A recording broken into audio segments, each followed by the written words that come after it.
ભગત કદી ના હોય તો આર્યું ઘેર બેસી જાય ને કે શું કીધું કે વાણી તમારી કાયમ મેઠી રાખો, મેઠું બોલી શાંતિ બીજાને, પણ કદી વાણીમાં વિવેક ના આવે તો ચાલે ખરું?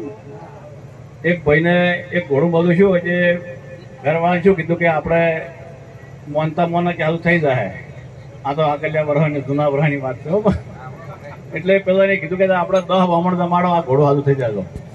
ઓને મોનતા મોની પણ કોઈ કર્યું નહીં. ફેર બીજા દાડે એક ગધાડું મોદું છું એટલે ફેર ઓને 10 કીધા. શાહપુરા ઘરવાળા બહુ હોશિયાર હતા કે તમે મોનો પણ સડાવતા, મોનો સડાવ ને સડાવ એટલે 2 મહિના જેવું છું. પણ પેલા કે તારે શું કરશે કે આપણે જે તમે બોલ્યા તો વર્તન કરવું પડે, ના કરવું પડે? કે તારે શું કે આપણે તમે બ્રાહ્મણ જમાડવાનું કીધું જમાડવા પડે. એક દાડો તો કાંટા થઈ ગયા હો, એટલે કે સીધું લાવ્યું દાળ ભાત ને લાડુવાન બનાવી નો છે હોય નહીં તો. પણ આ ગામમાં હે જ્યાં એક મહેલામાં જાય એટલે 10 હાજીને લાયા.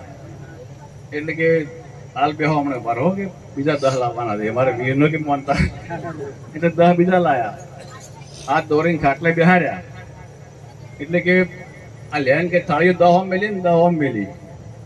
ઓને ભાવ ખરો જમાડવાનો શિવાજી, પણ ઓને બોલતા વાણીમાં વિવેક આવ્યો. એટલે કે 10 ઘોડીના ઓમ બેહો અને 10 ગધાના કે ઓમ બેહો.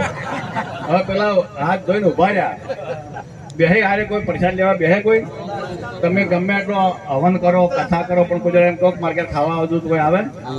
પણ કોક નિમિત્ત કેવું પડે. આ કેશાજીએ ટેલિફોન કર્યા હતા, કોઈ ચીઠી વસી કોઈ પણ કે આવજો અમારે બેહણું છે. આયા પછી તમે જમાડો તો એ તમે પણ કદી કે એમ જ કહો તો